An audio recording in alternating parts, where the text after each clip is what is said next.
have the SAP 14, original SAP 14 register in front of you there?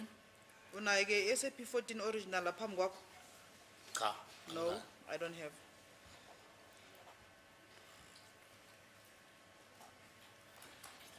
For the 2nd of July 2020?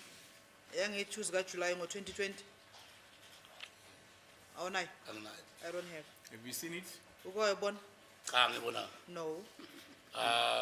Noma ngobona ama registers but angibhekanga ukuthi yipi. I did see some registers, my lord, but I did not see exactly for which period. Even prior to you giving evidence today, you've never seen that register. Manje leyo register leyo even ngaphambi kokuthi unike ubufakazi bakho la enkantolo azange uyibone? Hayi cha. No.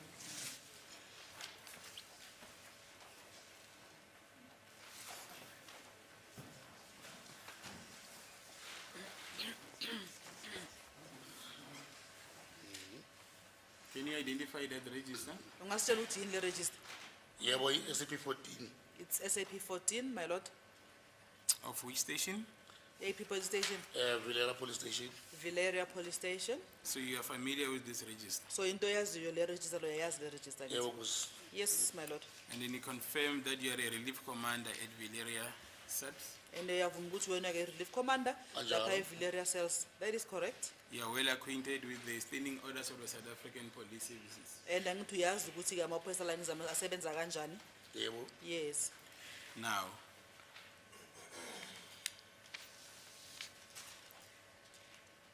is this register also a source of information within the South African Police Services? Manje ke le register le yenye futhi ke nikeza information ke la maphoyisa la eNingizimu Afrika.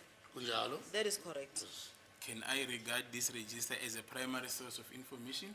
Ngasho ngithi ke yenye ke izindlela ke sithola information ngayo ke kule register. Kusengathi. Yes. Let's say, for instance, in this instance, we do not know, or we don't know what happened to that SAP-10 for this period. Can I use this register to at least get some information? Manje masithi ke mhlambe ke asazi ukuthi ke SAP10 ikuphi ke singasebenzisa le register le phambi kwakho manje uthola information esidingayo. Ayonke. Not all the information. This is some information. Some. Oh, yes. Yes. Yes, my lord. Can I get the name of the suspect? Manje kule register ngathola igama ke lakhe umuntu osolwayo. Kunjalo. Correct? Can I get the date in which they were brought into the cells? Usuku ngalenkathi belethe emaselini. Kunjalo. Correct? Can I get the station as well as the case number? I station fit ne case number ngakuthola lokho. Kunjalo kusema. Yes. The charge? Nokuthi ubosholeni. Yebo. Yes. And then can I get information on whether they've been taken to see a medical practitioner? Ngathola information ukuthi mhlambe wathathwa wayisaka kudokotela. Kunjalo. That is correct. Can I get whether they had personal property as well as SAP-13? Nokuthi ke bebanazo into kungezabo futhi ne SAP13. Cha. No. Let me then refer you briefly to column 8.1 and 8.3 and 8.4. Ngicela ubheke ke u8.3 no8.4. Yebo. Yes. What does it say? Ithini? 8.3. SAPS 22 Received receipt number. or receipt number. What does that mean? U8.3 Kusho ukuthi mangabe bekanayo iproperty. it refers to if the suspect had property. So it does reflect on this Yeah, register. kodwa right? ayisho ukuthi yebo. Yes, it does reflect on this register. However, it does not indicate or specify which property. But it does show us whether there was a property booked or not. Kunjalo Kodwa- kusema. That is correct, my lord. And then if there's an SAP-13, will it indicate? Uma ngabe kune SAP13 izokhomba lokho? Izokhomba kusema. Yes, it will. And then will it show the time in which a detainee was booked in and out? Iyakhomba futhi nesikhathi ke umuntu oboshiwe ngalenkathi ke efaka noma ngalenkathi futhi ekhishwa. Iyakhomba kusema. Yes, it does. And the date in which they are booked for court? Nesuku ke lapho kumele ukuthi bahambe baye court ngalo. Kanjalo. Yes, that's correct. Yes. The date in which they were charged? Nosuku lapho bathweswa khona amacala. Yeah. Yes, it does. And then it goes on to show date of sentence, date when the sentence lapses, date of release as well? iyakhombisa futhi ke nesigwebo nokuthi isigwebo sophela nini nokuthi ke ukhishwe nini. Yeah. Yes. So will you agree that this document gives information over and above the SAP 10? Uyavuma ukuthi ke yona le ncwadi ke nayo khona ke information ekunikeza yona ke. Ikona. Yes, that's correct. Thank you.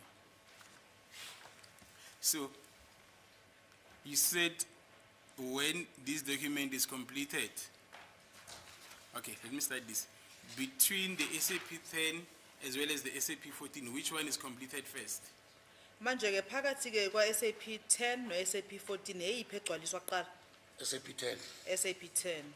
So the occurrence book is registered before a suspect is entered into the cell SAP 14 register.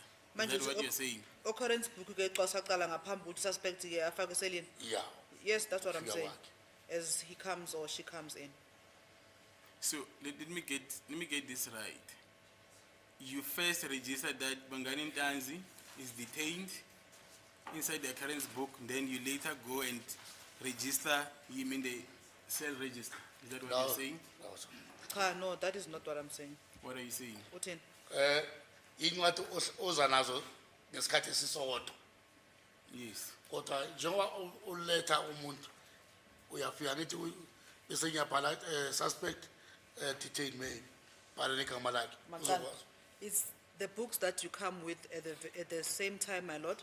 But now what you'll do, you'll write that the suspect detained and then you write the name of the suspect. Where do you write? Ubhala kuphi? OB. On the OB book. Okay.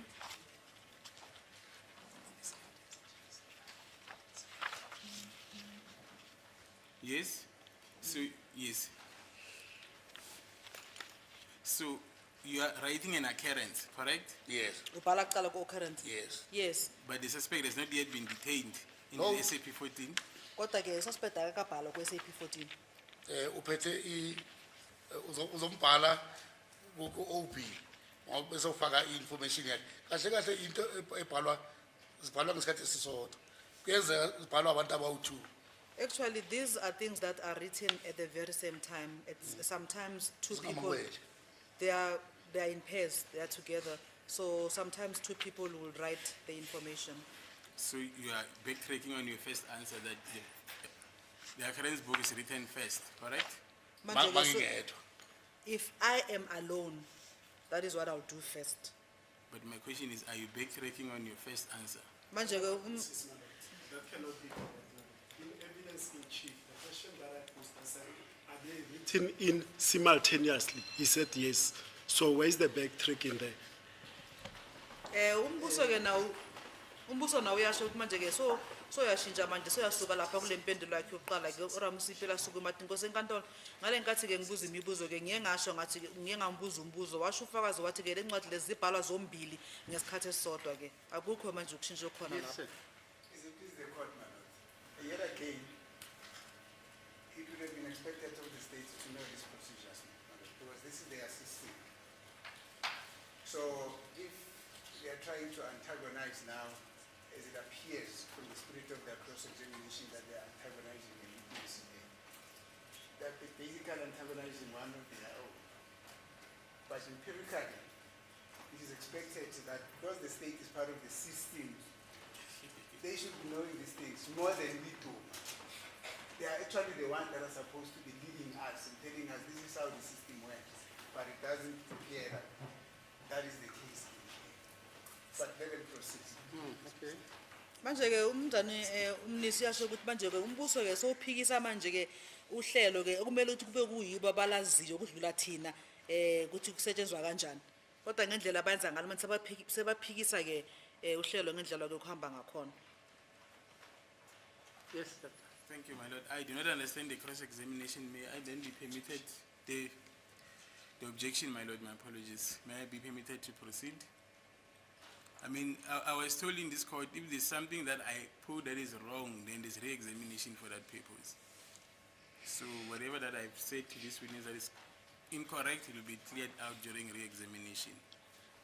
Yeah, okay, let's hear you. Thank you. Manje ke umbuso eqeda inkosi enkantolo ngicela ungivumele ngibuze lo mbuzo ngoba ke kuye kwakhulunywa la ecourt kwathi ke mangabe khona into mhlambe engibeke kuyona ufakazi ongasiyona uma ke abameli bethela ithuba nabo ke bangakulungisa lokho noma babuza imibuzo kukho lokho mhlambe ngikushilo kungasikona.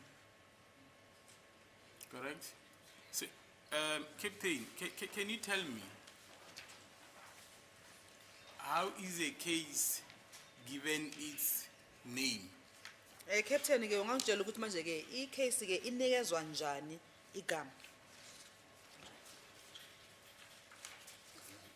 You say it's Villeria 1, 2, 3. What happens there? Masithi ke mhlambe nithi uVilleria 1 2 3 kusuke kuze njani nize nifike kuVilleria 1 2 3? Oh, isuke iregister ku computer ku system. Yesitikeza inamba ngokulandelana kwama case abikiwe. It's when my lot has been registered on the system will give us the numbers in chronological order according to the cases reported.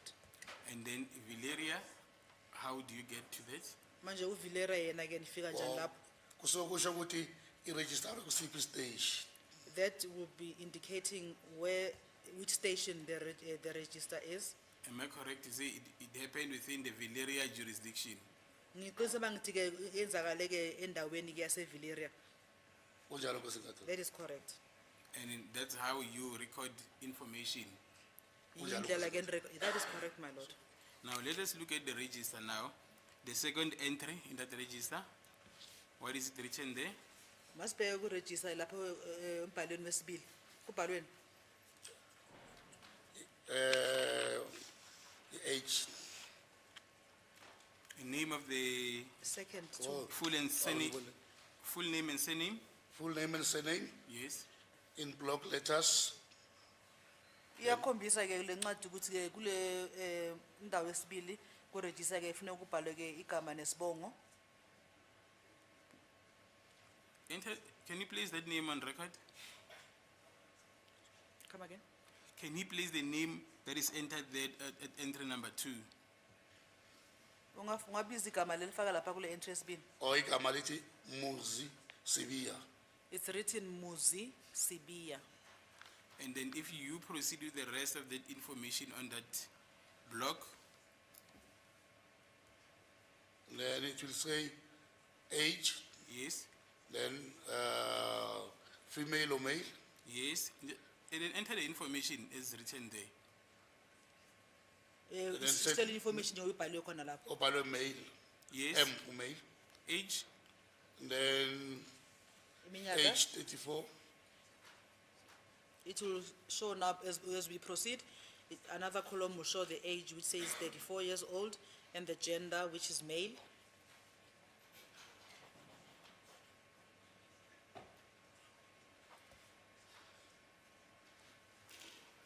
date, 200630. Date will be the 200630. let's go to the offense, let's save time. The offense, Offense, yes, dealing in drugs, Icala ke sebenza ngesidakamizwa. station and cars, Tembisa case 21703/2020. Icase yasethembisa ke 21703/2020. and then what does that mean? Kusho ukuthini lokho? Kusho ukuthi icala umangalelwa bekaboshwele lona eTembisa. It means that the suspect was arrested for this particular case at Tembisa. So uzobekwa uzogcinwa ku Valeria cells ngalo icala leli. So that suspect is going to be detained at Valeria cells for that particular matter. According to you, it was this suspect as per this register detained for the Senzo Mayo and Meda case? Manje ke ngokuya ngo suspect lokule register leke ube gcinele ke icala lika Senzo Meyo. Akunjalo. No, that's not correct. Thank you. Now let us go to, is it entry number 112 or is number 12? Where is it written Bongani Ntanzi? Masiphinde ke sehle ke seku entry ke 12 or 112 Or is ababhale 12, ke I'm told Bongani it's Ntanzi. 12. Okay. Let's do the same exercise. Phinda futhi wenze ngendlela wenze ngakhona eqaleni futhi Alright. igama iminyaka ne date. Igama lithi Bongani Ntanzi, Name Bongani Ntanzi, then age 29, age 29, male, is a male. Then date it is 200702. The date is 20/07/02. And the time is 2200. Time is 2200. Then the charge will say possession of ammunition. Charge possession of ammunition. Uyabeka ke ukuthi ke kuyasho ukuthi Bongani Ntanzi uneminyaka u29 umuntu wesilisa futhi date ke yi2 zika July ngo2020 isikhathi ke u2200 futhi qala thwese lona ke kutholakala ke nendlamvu. The case yakhe ithi 118 And of 620 of Phuket. then the case number shows 118 of 6 of 20 Phukeng. Khombisa ke ukuthi qala ke suka ke Phukeng. Does it make any reference to the murder of Senzo Meyiwa? Iyakhuluma ke leyo ndawo efundeleke ngokubulawa kaSenzo Meyiwa. Cha akunjalo Nkosi. No, that is not correct. Do you know where the murder of Senzo Meyiwa was reported? Uyazi ke ukubulawa kaSenzo Meyiwa ke kwabikwa kuphi? Yebo. Yes, yes Where I is do. it? Kuphi? Phosphorus Nkosi. At Phosphorus, my lord. Do you see Phosphorus written in this register? Manje wena uyambona uPhosphorus mhlawumbe abhalwe kule register le? Cha Just on this page? Kule page yona le? akunjalo ngiboni. No, I don't see Phosphorus here. Thank you. And then regarding the SAP-22 of Mr. Ntanzi, do you see anything written there? Ngokuya ke ngo-SAP 22 kaMzana Ntanzi khona okubhaliwe lapho. Cha akukho. Nothing written there. What does that mean? Kusho ukuthini lokho? Shothi ufika ngaphathanga lutho. Means that he came without anything in his possession. And then Mr. Sibia? uSibiya yena? Akunalutho. Nothing also with Sibiya. And then regarding SAP-70 on Mr. Ntanzi? Ngokuya ke nge-SAP 70 kaMr Ntanzi, Cha angiboni. I don't see anything. What does that mean? Kusho ukuthini lokho? Kusho ukuthi bangalimalanga. Which means he was not injured, my lord. Mr. Sibia? uSibiya yena? Nayo kanjalo bangalimalanga. Same with Sibiya, he had no injuries. And then just to complete on this point, entry 49, just above Sibia, I see there's a serial number there. Can you identify that serial number? Phezulu nje kaSibiya lapha kuno entry 30 40 49. 49 years. Ngiyabona. Kune serial number, yes I can see that. Can you explain that serial number? Ungasichazela ukuthi 49. Yes. On SAP, under column 7, medical particulars. ngaphansi medical particulars lapha kuno entry 49 sho ukuthini?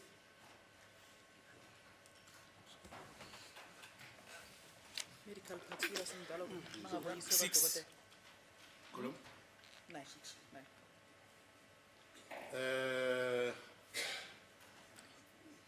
Sibiya. For Sibiya. Above Sibia. Above Sibia. Above Yes. Sibiya. Yes, ngiyayibona. Yes, I can see that. There's a serial number there. Yes, I see it. What is it? Iyini lesi? Alpha was 832 577 06. The serial number reads as 832-577-06 15. 1546. What does it represent? Isho ukuthini ke le nombolo? Ikhomba ukuthi umuntu ubekalimele. It shows that the person was injured. So if a person is injured, then such a serial number will be entered next to their name. Correct. Uma ngabe umuntu bekalimele ke i-serial number efana nalezo bhalwa phambi kwegama lakhe. Kunjalo Nkosi. Yes, that is correct, my lord. Thank you. Now, Captain, now let us go back to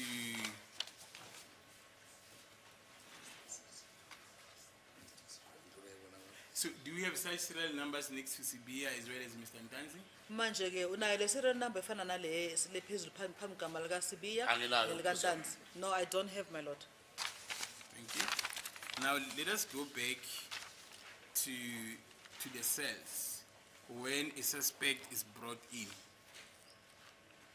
Mase sibuyele emuva ke manje ke sibuyele emaselini lapho ke ususpect ke sekayalethwa. What happens there? Kwenzakalani lapho? Masifika emaseleni. Uzothola izingubo. When we get to the cells, my lord, he will be given blankets. And then athathwe ayiseseleni. He will be Azonikezwa yona. Then he will be taken to his allocated cell. And then uzofika abeke impahla zakhe zonke phansi. He will then have to put all his clothes down on the floor, nezingubo. including the blankets. Bese uyaseshwa. He will then be searched Ukubonakala ukuthi khona okutholakalayo kuye okungazange kutholakale ngenkatha lethu. and then just to make sure that there's any extra thing that was not seen when he was brought in. Okay. Mangukuthi kukhona kuzothathwa ku register njengoba bekishilo. If something else is found in his possession, it will then be registered as I had mentioned before Ku 13 noma ku SAP10. in either SAP 13 or SAPC 10 or 22. Okay. Who keeps the keys to the cells? Manje ke ubani ugcina ke ikheli salapha eselini? Cell guard. Is the cell guard, Masinayo. if we have one. And if you do not have one, Uma Then- ningenayo, The CSC commander uzoyiphatha. if we don't have the cell guard, then the CSC commander will keep the key. Noma okanye nami njengo relief commander ngizoyisebenzisa but izophatha abantu abawu2 CSC commander and a relief commander. And even myself as a relief commander, I would, however, 2 people will keep the key, the CSC or the commander. and then who is responsible for opening the cell? Manje ke umsebenzi kwabantu avula amasela. Kwe la kunama cell guard kuzoba cell guard but kule kuzoba yimi noma CSC commander. Where there is a cell guard, the cell guards will be responsible for that. If none, it will be myself or the commander. And then who allocates the cell? Ubani manje ke otholela ke lo muntu oboshiwe isela ukuthi uzohlala kwephi isela? A relief commander. Is the relief commander. And then who locks up the cell? Ubani manje ke ukhiya futhi isela? Relief commander. The relief commander. So if someone can come to this court and say the investigators of this case kept these keys to the cells, they were responsible for opening and locking up the cells, what will be your comment? Manje ke uma kungaqhamuka umuntu efika athi la enkantolo, inkosi enkantolo abaphenyi becala ke ibona ke babaphethe isikhiya futhi bona bebavula isikhiya wena wathini kuloko? Hayi ngayala. No, I will not agree to that. Accused 1 and 2 told this court that Sergeant Mohana or Mabena had the keys to the cells, they were seen carrying the keys, they will open up and lock them up. Umsolo wokuqala nowesibili ke baye batshela le nkantolo ukuthi ke Sergeant Mohane noMabhena ibona bebaphethe isikhiya futhi ibona bebevula futhi bevala amasela. Wena uthini kuloko? Angivumi ngoba mina angeke ngavuma ukuthi umuntu ongasebenzi nami abheke ibosha ezingaka esemaseleni. Mazibalekile kuyochargewa mina. Engeke ngavuma. I will not agree to that, my lord, because I will not allow somebody who does not work with me to be in charge of all the prisoners that are there, because if they escape, I am the one who will be responsible and be charged for them. I think the state is miscontextualizing what was said by accused number 1 and by implication by accused number 2. The state is putting to this witness as if accused number 1 and by implication accused number 2 said that the investigating officers had at all material times, even when they went out for investigation with them, they had the keys in their possession. That's not their version. Hence I'm saying the state is miscontextualizing what was said by the 2 who are accused here. I would request the state to put it very specific. At what point would they have the keys? Umzana imisi ke uthi kwesenkantolo ke ngendlela engibona ngayo ke umbuso ke manje ke awubeki kahle lo daba leli ke olushoyo yena ke umsola uqala nesibili ke ubeka ngathi ke accused number 1 number 2 bathi ke ngazo zonke inkathi isikhiya lesi ke besihlala kuyena ke amaphoyisa lamabili ke labiziwe ke ngicela kwesenkantolo ke umbuso ke ubuze kahle umbuzo ukuthi ke le ndaba yesikhiya ke bebasiphethe nini futhi mhlambe bevula noma bevala nini ngaso. Let me assist Mr. Sibanda. You're referring to me. those people that you were traveling with, they were also keeping the key to the cell. Accused 1, I do not know, but I will see them in possession of the keys. Thini ukufundele futhi ke manje uthi labantu laba ke bohamba nabo ke yibona ke bebahlala bephethe isikhiya na wathi ke msolwa ke angazi kodwa ke benginokubabona kuba kuyibo abavulayo noma bephethe isikhiya. Who specifically? Accused 1, Mabena, Mohane, they are the people that most of the time will be locking me up. Uthi ke ubani ke kahle kahle ukhuluma ngaye ke uthi ke uMabhena noMkhane yibona abantu ke inkathi eziningi bezongivalela. And then accused 2, line 19, they are police officers. Then I will not ask them or inquire from them, why are you in possession of the keys? But they will open there and place me inside. Umsolwa wesibili yasho ukuthi ke ku line number 9 ukuthi labantu amaphoyisa futhi ngeze ngibabuza ukuthi kungani ningivulela ningivalele kodwa bengibabona bekuyibona abavulayo baphinde futhi bangivalele. Did Mohane and Mabena have the keys to the cells? Manje ke umbuzo uthi ke uMkhane neMabhena ke bebenazo izikhiya zasemaseleni. Bengeke mangikhona. It will not happen in my presence, my lord. Okay. Now let us proceed, sir.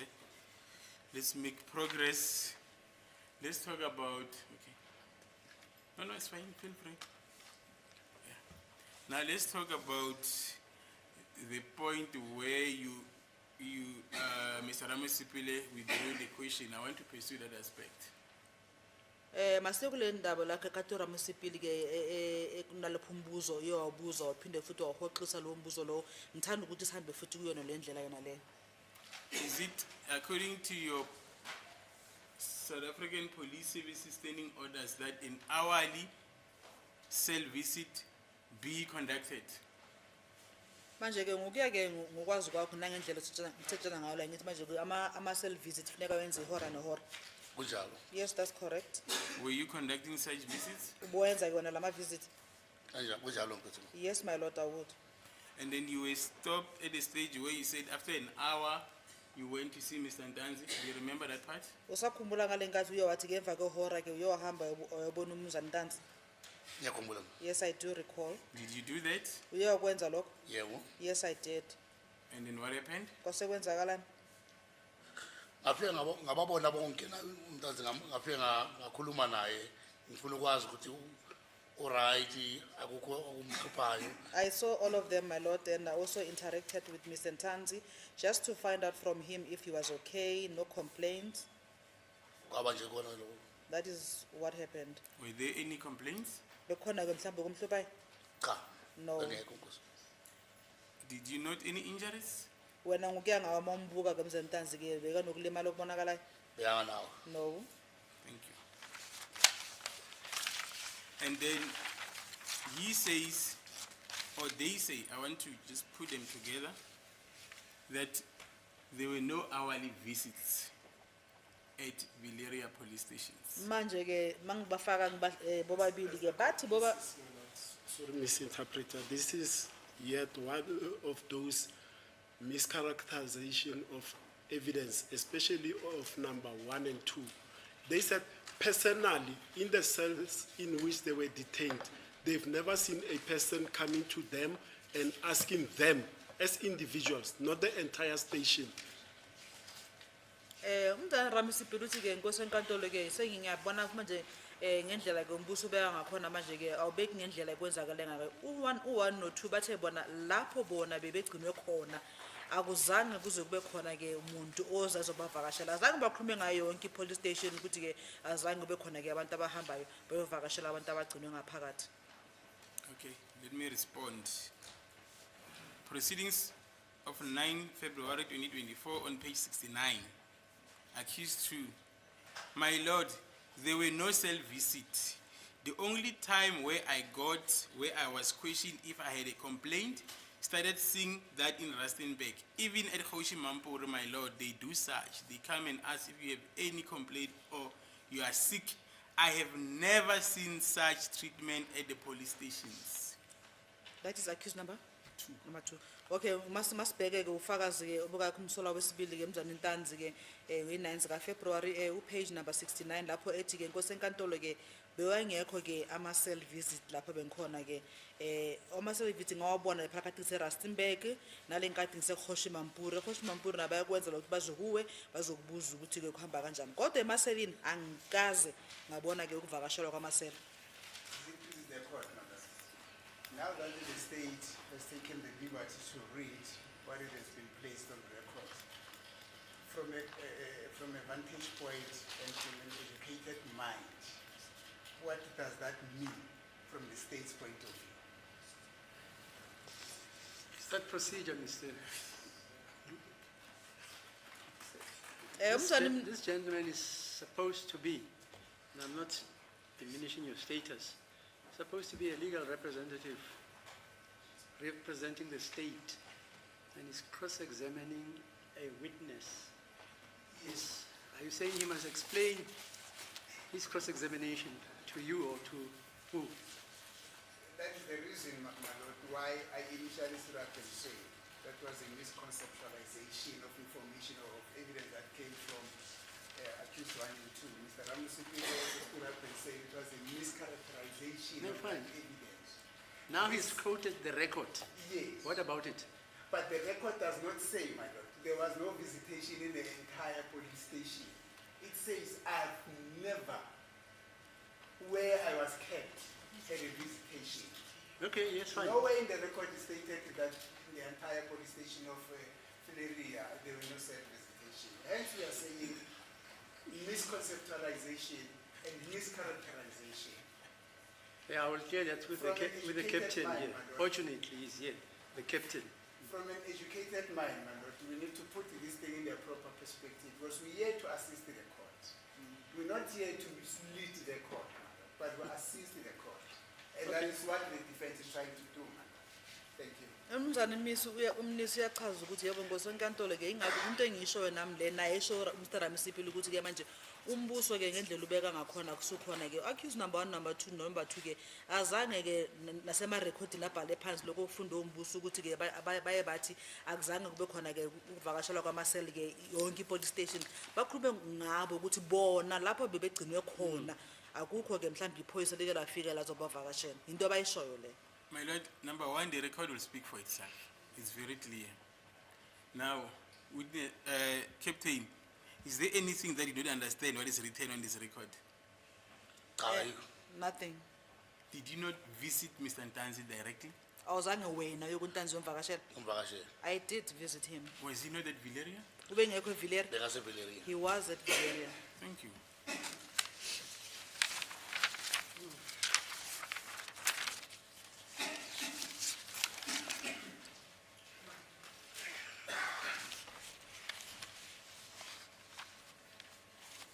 And then can you confirm that these visits are done hourly?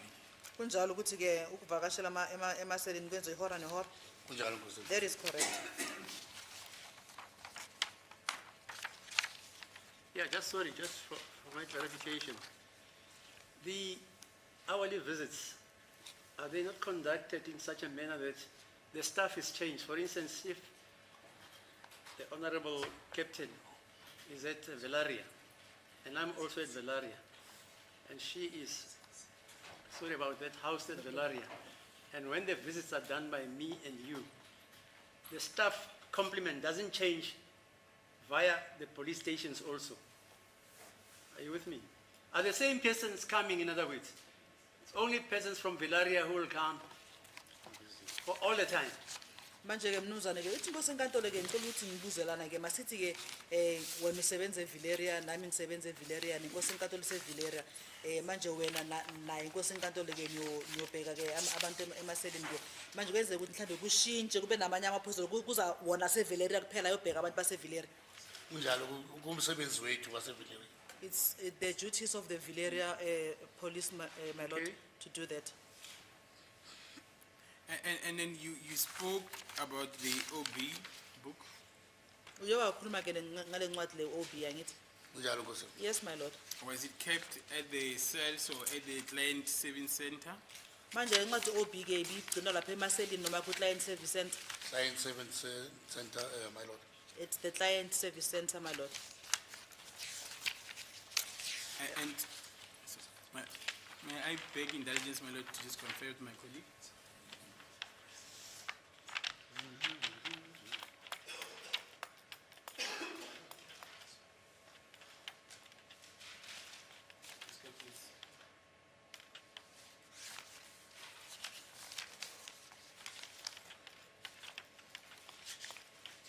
And other than the day that you went to interact with Mr. Ntanzi, did you interact with him in any other day?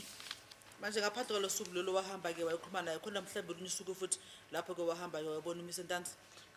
Yebo, kaningi futhi. Yes, many times. And then any complaints that were recorded? Manje ngale nkathi uya kuyo yombona ke khona lapho ke mhlawumbe awuba nesikhalazo. Akakaza khalaza kimi. No complaints made to me, my lord. Now let us deal with the visit by the investigating team. He said Sergeant Mabena was frequenting Villeria subs, correct? Uye wathi angithi Sergeant Mabena bekuyena umuntu oza kaningi lapha eVillera emaseleni. Bekeza nkosi. Yes, my lord. And then he said in a week you'll visit three times. Uye wathi ngeviki mhlamba ngaza kathathu. Bekeza kaningi vele. Bekenza mhlambe kathathu. Yes, many times, maybe around 3 times a week. Will he come for an hour, 2 hours, 3 hours? Manje ke umeza lapho ubeza mhlawumbe for ihora amahora amabili noma kanjani. Beyangahlala isikhathi eside nkosi yami bekafika nje mhlamba thatha aboma 20 minutes 30 minutes beklukahlukana nje. My lord, he will not spend a lot of time. It differed sometimes at around 20 minutes or so. Will he also visit after 6 p.m.? Ube nokuza ke emva kwehora lesithupha in the morning. PM. Bekeza nje bengabali inkathi ngicabanga bekeza nakhona lapha. My lord, I think he would also come around that time, even though I did not take note. Can you confirm that there are days that he did not come to the station at all? Ungase mhlawumbe khona ezinye insuku la ngazange nje azalibeka inyawo police station. Yeah, kunjalo. Yes, that's correct. Thank you. And now let us move to the incident of the cell phone that you said you had for the first time in this court, that it was found from accused number 2. Masange masiqhubeke siye lapha kulo daba lele cellphone le nawo wathi ngwakho umlomo ukuthi uqala ukuzwa ngalo la ecourt ke malana accused number 2. Correct? Kunjalo nkosi yami. Yes. And do you have any, you don't have any recollection regarding this incident of a cell phone? Akukho nje okhumulayo malana le ndaba lele cellphone. Cha, ngiyaqala nokuyizwa vele. It's my first time hearing about it. According to the evidence of Sergeant Mokhane in this court, is that a cell phone was recovered from accused number 2 in Villeria cells. Sergeant Mokhane ke ngale nkathi ethula ufakazi la enkantolo uyathi la ecourt ke khona ke cellphone ke yatholakala ke umsola wesibili futhi tholakala kuphi lapha eVillera emaseleni. Azange atshelwa ngayo nkosi kaTholo. I was never informed about it, my lord. And then such a cell phone was sealed in front of accused number 2, and it was taken to Middelburg DPCI for downloading. Futhi ke yona le cellphone leyo ke yasefaka esikhwameni ke sofakazi ke phambi kwakhe accused number 2 yasivalwa futhi phambi kwakhe accused number 2 yasethathwa yiswa ke Middelburg ke DPS lapho ke yo downloada khona. Ngiyayizwa nkosi kaTholo. I can hear that. And at Middelburg, that cell phone was entered in the SAP13 register. Mayifika lapha ke eMiddelburg ke yona le cellphone le abaze nayo ke base beyibhala ke lapha ku register ye SAP13. Ngiyezwa nkosi yami. I follow. My lord, those are the aspects that I wanted to take up with this witness. Okay, thanks. Please. What time is it now? 12:45. Is there any re-examination?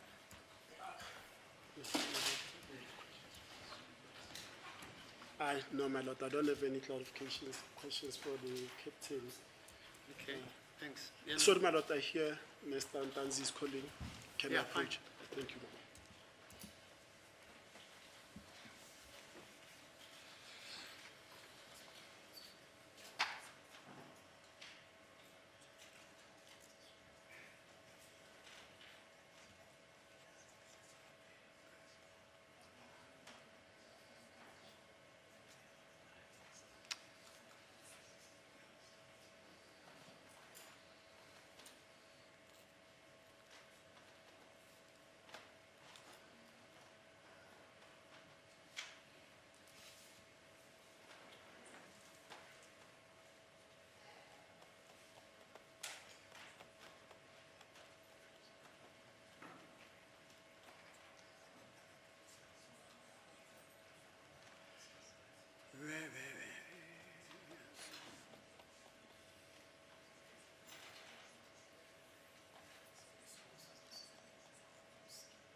please, my lord. I don't have any clarification question for this Yeah, witness.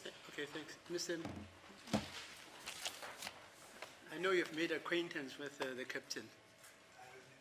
Okay, and, Further okay, questions? thanks. Yeah, thanks, Captain. Just tell me, when Steve Biko was still alive, I know you must have worked around here. Did you work around here? Kankosel. Hello? Yes. No, we know why I'm asking is because when he was murdered, and I'm using that term advisedly, and transported from PE right up to Pretoria here, there were no strict rules governing the safety of, you know that, I'm sure, the safety of detainees. It was only with his murder that there was a commission which was instituted to revisit how detainees are treated, etc., etc. You were not around that time. No, I was not around. Okay. I think that was 1970. 77. Was it 77? Yes. So, yeah, 77. When prisoners then were being hit and killed in the cells. Okay. Right. Thanks ever so much. Are we adjourning for lunch or what? As the court pleases, my lord, I've got one other witness that is outside. May I just beg an indulgence to find out whether he's prepared to come on Okay. Monday so that we adjourn for the day, or if he's time pressed, then Okay, can fine. continue. Let me go out quickly.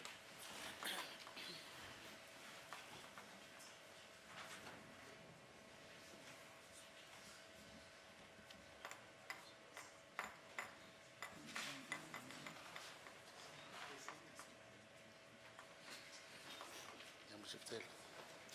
Okay. Oh, I thought you were saying something, Singman. Athi ufuna- Hello? I'm saying in Zulu. Oh, yeah. You what? Sengigalele zaphukela. Oh, ngiyakuzwa. Uyangizwa?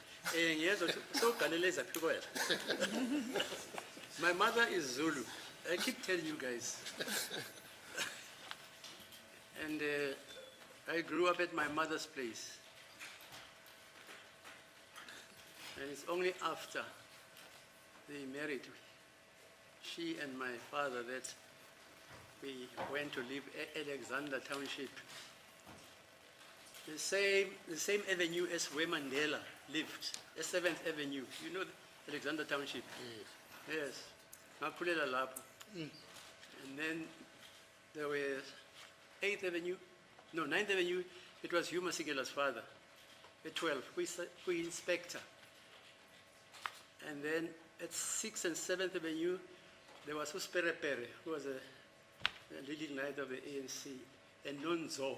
You see Nzo, who was the Secretary General of the ANC. Yeah. So I grew up in Alexander.